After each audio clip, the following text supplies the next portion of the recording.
Today, it's almost as if every single company has to go build their own single fire department. Every single building has to have a fire department to go deal with an issue. Would you logically set out to build a community where you were building a fire department for every house?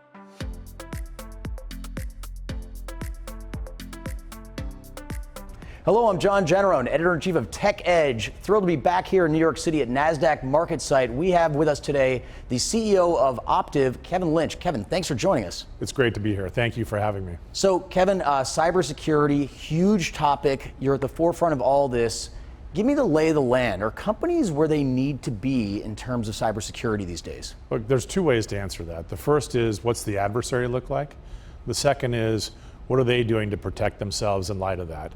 I would tell you that I think with economic suppression, and there's a lot of debate today nationally around, are we in a good economy, a bad economy? I think we're in a resilient economy.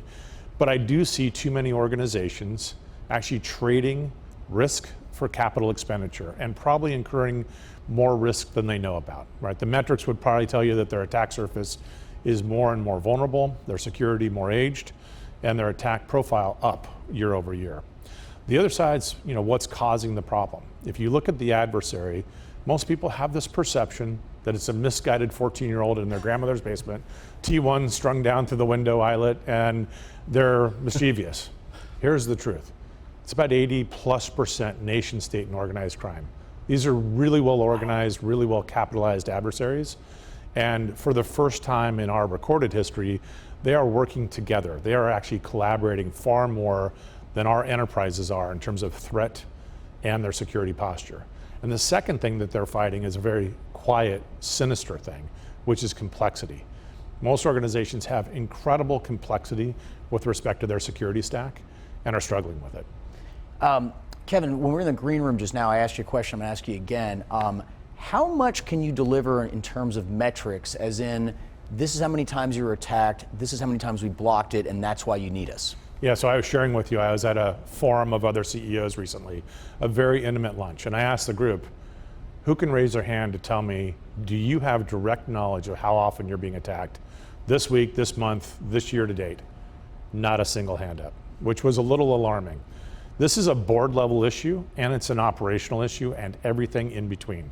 Organizations need to have great awareness around what that looks like. I personally look at ours every single week. And I take another variant of it. I look at how many are directed to me. Because as a high profile executive, you are in the bullseye. But great organizations not only have a great security posture, they have the data and the analytics to be able to support that reporting, so there's an awareness. Kevin, you're making some wheels turn here when you talk about a board, our sister platform, CorpGov, of course. How involved is the board, and are there even sometimes committees that look after this stuff among the board directors? Well, it'll vary company to company, but the simple answer is yes. And most organizations will nest security in their risk committee, especially in financial services as an example. It is a board level topic. The issue, or the prevailing question isn't really is it? It's how are we communicating? It's one of the things we've done at Optiv. I'll bear the commercial too far here. But we've really built the capability, the tools, we've codified our way of doing things to really help that security leader communicate with their board, with their operations team, with their finance team, with executive management in a clear and consistent way. I always tell this story, like I wasn't here for it, you weren't here for it, but imagine if you were here when the Pilgrims landed, in North America and they were met with the indigenous population, the Native Americans. They probably had a pretty serious language gap, right? Yeah. And probably drew a lot of pictures in the sand to try and find a way to communicate. Well, that's what it looks like in a boardroom today, where you've got a security leader trying to communicate this notion of risk, adversary, investment, maturity of that investment, the complexity of all of that apparatus and security posture, to a board that may or may not, but most likely is not technically astute in this topic. So they're speaking the language of technology, and the board is speaking the language of risk and capital. And so what we've invested in an Optiv market system starts at its core as a reference architecture. And from that reference architecture that starts at the highest level down through domains all the way to the lowest control. But then it allows us to think about maturity, assets, rationalization, consolidation, which I'm sure we'll get into today. And how does the board hear risk and exposure and think about the allocation of their capital to belay that. You know, Kevin, I'm thinking because we talk so much about IPOs with a lot of our guests, and I was talking to a guest just before you about how companies that are on the smaller side, let's say $100 million, they think, oh, an activist will never bother us. Is that mentality also prevalent when it comes to cybersecurity? Oh, we're just, let's say we've got a food delivery business. No one's going to attack us, right? We're not strategically important. Does that happen? I'm not going to tell you that it doesn't happen, right? That's a double negative, but candidly, it happens at the individual level, it happens at the small enterprise level, and it happens all the way up from there. So risk isn't, segmented by client size. That's just the hard facts. Now, the materiality of that risk, the real exposure, now you're into the nuanced conversation that really matters. And you can only go back in time to a few years ago, the entire fuel source on the eastern seaboard was compromised with an attack on Colonial Pipeline. It's a great case study illustration. That attack was not on the pipeline itself. It was not on the operational technology. It was not even in their core infrastructure. It was on their payroll system, if I remember the case correctly. But the invasion and the possibility of longitudinal movement within their systems, forced them to shut down, pay a ransom. Eventually, they very successfully repatriated a lot of that, but it caused havoc. Now, if you looked at Colonial Pipeline and said, is that a brand that everyone knows? Your answer would be no. It's a great company, by the way, great leadership team. I've spent time with their CEO, fabulous person. They do incredible work, but it's not a household name. Right? So this is not a threat that's based solely on household names. That's a great anecdote. This kind of raises a question in my mind.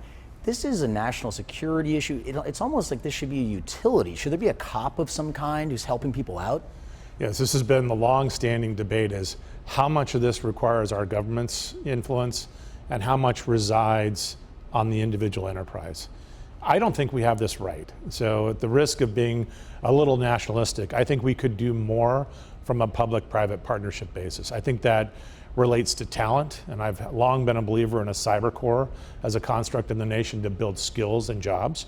But I also believe that we need greater coordination and collaboration, enterprise to enterprise. I wrote a piece on the fact that today it's almost as if every single company has to go build their own single fire department. Every single building has to have a fire department to go deal with an issue. Would you logically set out to build a community where you were building a fire department for every house? You wouldn't, right? So, but that's what it looks like today. Enterprises are very individual in the way they think about this. And when you look at the adversary, it's quite different. Take the attacks in Israel in October of last year as an illustration. For the first time, we've seen adversaries, 6 in particular nation-state-backed adversaries, working in dire coordination on the precedent attacks, the non-kinetic attacks, to take down their news service, their electrical grid, the Iron Dome multiple times, their power, their water. So information asymmetry and, of course, resource asymmetry, all precedent to a kinetic attack, working in coordination. That's called collaboration. If we had the same thing with respect to threat intelligence and really defense around cloud and data on the enterprise side, we'd be in a much better place. And I think that there's a role for our federal government without stretching over the lines of liberty and independence to play a bigger role. I think there's more we can do in terms of threat intelligence sharing. Now, Kevin, I don't think people are oblivious to these concerns, and in fact, I believe that budgets are increasing, but are those marginal dollars being spent the right way? That's a great question. So our view is as follows. When you look at any market in aggregate, you'll see movements in terms of totality. The question isn't the total budget move, it's where it's being applied. I think if you look enterprise to enterprise, you're going to see some variation. You're going to see some companies that are effectively trading risk for capital. So they might be under, in their business model or their sector, their industry, they might be under some suppressed conditions. And they're making choices to elongate the cycle of refreshing their technology or expanding into new technology. Or they're covering the risk in a less controlled way. There's others that are investing ahead of the curve. So you're going to see variation. I personally believe the budgets are moving, but they're not moving consistent with what I think we need to do. And then beyond that, I'm a real believer in capital allocation. And I think most enterprises could do a far better job of really evaluating their risk and then investing commensurate with their risk. So it's less about buying a certain tool Right. that others may have bought. It's more around having a consistent common reference architecture, which we do put in our Optiv market system, and then thinking about their specific risks and knowing where you're putting capital and knowing where you're ingesting new technology in light of that progression of your business model. Let's talk future. So, this strikes me as a very dynamic industry. Is the nature of the attack, the threat, changing all the time?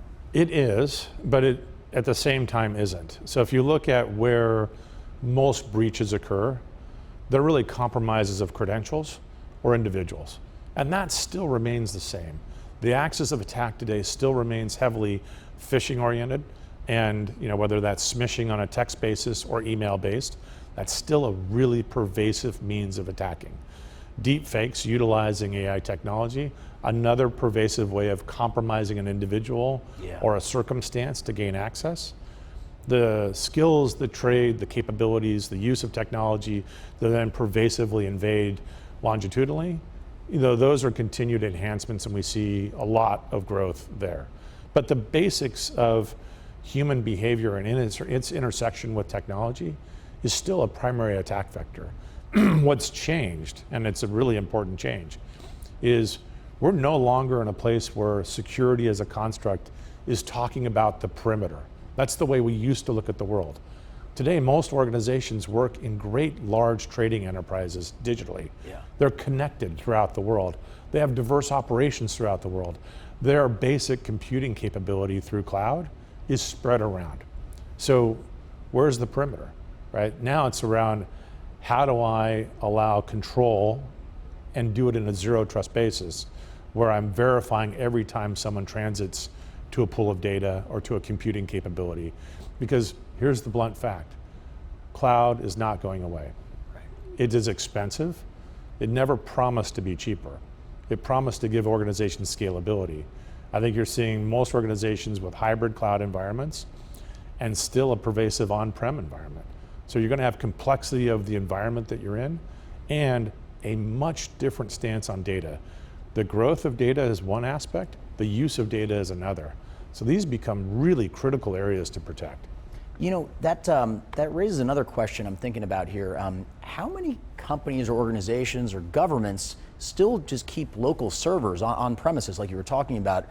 I mean, are we still kind of in the third or fourth inning of transition to the cloud? I mean, I kind of thought it was already done, but it's not. There's a lot of views on this, and mine will be polarizing. But I have heard CIOs recently refer to some degree of wanting to control some of their computing environment. So while I think on-prem has diminished tremendously over the years, there is still a decent on-prem view of the world. I also think that while there's been a promise of going to one singular cloud, if you look at most CIOs, they're actually approaching this from a risk lens, and they're spreading their cloud spend and diversifying that and using them for different functional capabilities. Kevin, looking back in this interview, you've spoken to me as an expert, but Optiv is the star of the show. Can we talk about what you guys have cooking, what you're most excited about? Well, so we play a very interesting role in this ecosystem. And at the end of the day, I'm always focused on making decisions in light of our clients. Our clients are square one in everything we think about. We are very much a mission-driven organization. And when I started 4+ years ago, my watchword to the organization is we're going to meet our clients wherever they are on their journey of security and resilience, meet them there and take them to a better place. That continues to be our mission. What's different today is where we're investing our dollars. So we've always had a way of serving a client, thinking about what's best for them, what technology fits their needs, what services really fill in gaps in a world where there's a grand deficit of talent in this world around cybersecurity. What's different today is we've codified and started to use AI on a production basis, not a pilot, but a true production basis, building this reference architecture of Optiv market system, and then sequentially rolling out modules to our field and to our clients. And again, most of our clients will benefit greatly from having that common reference architecture to benchmark where they are.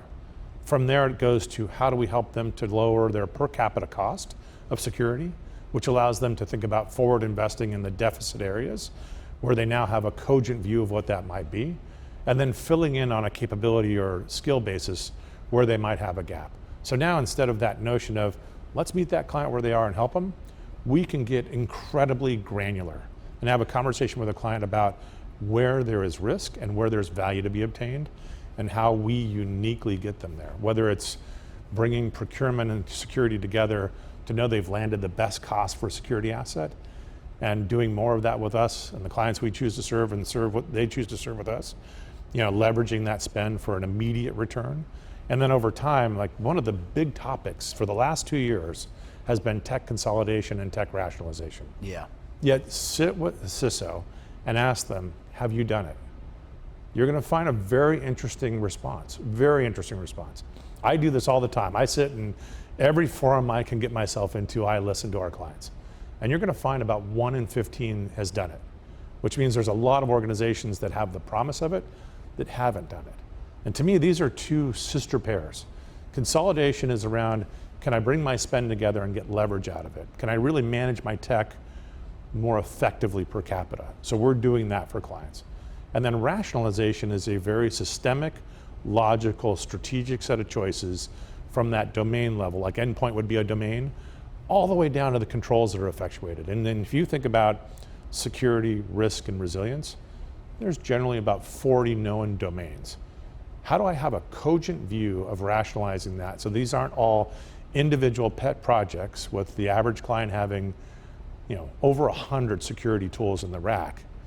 How do I rationalize that, not to one platform per se, because that might not be feasible today, but how do I use what I've already purchased in light of my risks, in light of my business model, consistent with a zero trust based architecture, so that I can over time continue to belay risk, but lower my expenditure per capita, which allows me to do what? It allows me to talk to my board in the context of risk and capital, and then on top of that, to lean forward in security. So I can actually start to think about what tomorrow's risks look like as opposed to being behind the curve.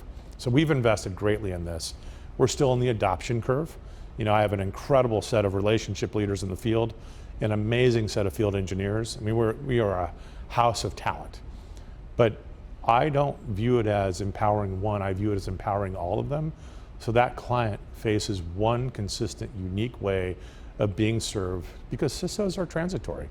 In the Fortune 500, I think the average tenure today is sub 3 years. It's closing on 2. So they're moving around. I want, when they go from one organization to the other, that they have the same Optiv treatment time and time again. It's about value, risk, and the best use of their capital. All right, Kevin. Well, this has been I would say, a lesson in good governance. So I really appreciate this. This has been Kevin Lynch, who's the CEO of Optiv. I'm going to sign off here. Our last interview of the day from Times Square at Nasdaq market site. I'm John Janarone, editor-in-chief.